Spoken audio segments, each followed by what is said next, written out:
আসসালামু আলাইকুম ভিউয়ার্স, কেমন আছেন সবাই? তো নিয়ে চলে আসলাম নতুন আরেকটি রেসিপি। তো আজকে আপনাদের সাথে শেয়ার করব একদম ঝরঝরে ডাল সহ ভুনা খিচুড়ি কীভাবে তৈরি করা যায়। যেহেতু কোরবানি ঈদ শেষ, এখন সবার বাসায় মোটামুটি মাংস রয়েছে। তো এই মাংস দিয়ে ভুনা খিচুড়িটা অনেক ভালো যায়, যেহেতু বৃষ্টি হচ্ছে কিছুদিন ধরে। তো চলুন আর কথা না বাড়িয়ে মূল রেসিপিতে চলে যাই। তো এখানে আমি চাল ও ডাল নিয়েছি। আমি চাল নিয়েছি 2 কাপ, ডাল নিয়েছি 1 কাপ। তো মোট 3 কাপ আমি চাল ডাল নিয়েছি এখানে। তো এখানে আমি তুলসীমালা চালটা ব্যবহার করেছি, আপনারা যে কোনো ধরনের পোলাওয়ের চাল ব্যবহার করতে পারেন। তো আমি মসুর ডাল নিয়েছি। আমি চাল ও ডালটা খুব ভালো করে ধুয়ে নিয়েছি, ধুয়ে পানি ঝরিয়ে নিয়েছি। তো এখন আমি রান্নায় চলে যাব। তো চুলায় একটা প্যান বসিয়ে দিয়েছি। তো প্যানটা গরম হচ্ছে। তো প্যানটা গরম হওয়ার পর এখানে আমি পরিমাণ মতো তেল দিয়ে দেব।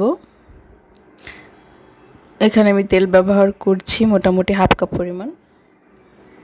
তো এখন আমি যে গরম মশলাগুলো সেগুলো দিয়ে দিব। আমি 3টা তেজপাতা, 2 টুকরা দারচিনি আর 5-6 টুকরা এলাচ দিয়ে দিলাম। তো এগুলো তেলের মধ্যে একটু ভাজা হতে থাক। আমি অল্প একটু জিরা ফোড়ন দিয়ে দিয়েছি। তারপরে এখানে যে 1/2 কাপ পরিমাণ পেঁয়াজ রেখেছিলাম সেটা দিয়ে দিলাম। তো পেঁয়াজটাকে এখন আমি তেলের সাথে ভেজে নেব। তো পেঁয়াজটা আমি হালকা ব্রাউন করে ভেজে নিয়েছি। এখন আমি চাল ও ডাল দিয়ে দিব, যেটা আমি ধুয়ে রেখেছিলাম।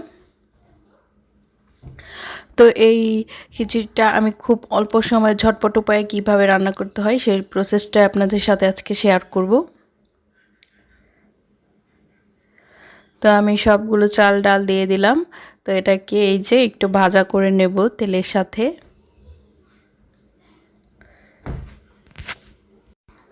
তো এখন আমি এখানে আদা বাটা দিয়ে দিলাম 1 টেবিল স্পুন। তো এখন আমি রসুন বাটা দিয়ে দিলাম 1 টেবিল স্পুন। তো এগুলোকে একটু খিচুড়ির সাথে ভাজা করে নেব চাল ডালের সাথে। তো এখানে জিরা গুঁড়া দিয়ে দিলাম 1 টিস্পুন, ধনে গুঁড়া দিয়ে দিলাম 1 টিস্পুন, হলুদ গুঁড়া দিয়ে দিলাম 1 টিস্পুন। এখন আমি লাল মরিচের গুঁড়াটা দিয়ে দিলাম 1 টিস্পুনের একটু কম, আর স্বাদ মতো লবণ দিয়ে দিলাম। এটাকে খুব ভালো করে মিশিয়ে নেব এবং তেলের উপর একটু ভাজা ভাজা করে নেব, এতে করে খিচুড়িটা অনেক বেশি ঝরঝরে হবে।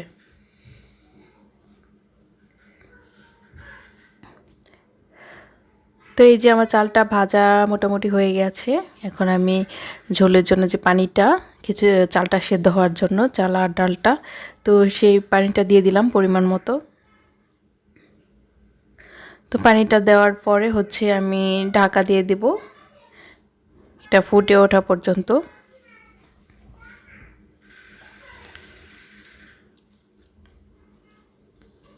তো এখন আমরা এটা ফুটে ওঠা পর্যন্ত অপেক্ষা করব।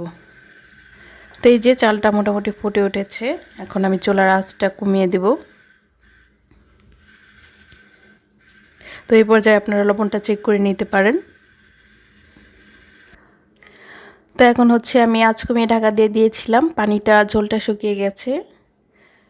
তো চালটা এখনও ফোটেনি। তো আমি এই পর্যায়ে একদম আঁচটা লো করে এটাকে সুন্দর করে ঢাকা দিয়ে দেব।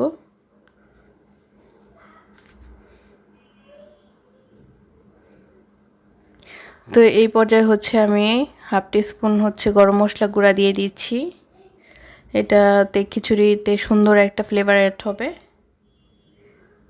তো দিয়ে আমি খুব ভালো করে আবার নাড়াচাড়া করে দিচ্ছি এবং আঁচটা একদম কমিয়ে দেব। তো এই যে দেখতেই পাচ্ছেন আমরা চালটা প্রায় ফুটে এসেছে।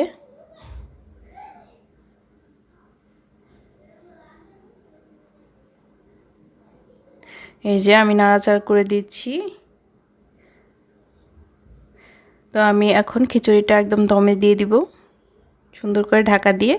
তো পুরোপুরি সিদ্ধ হওয়া পর্যন্ত অপেক্ষা করব। তো এই তো আমার খিচুড়ি ফাইনাল লুক। খিচুড়িটা একদম রেডি হয়ে গেছে, খুবই সুন্দর, খুবই ইয়াম্মি।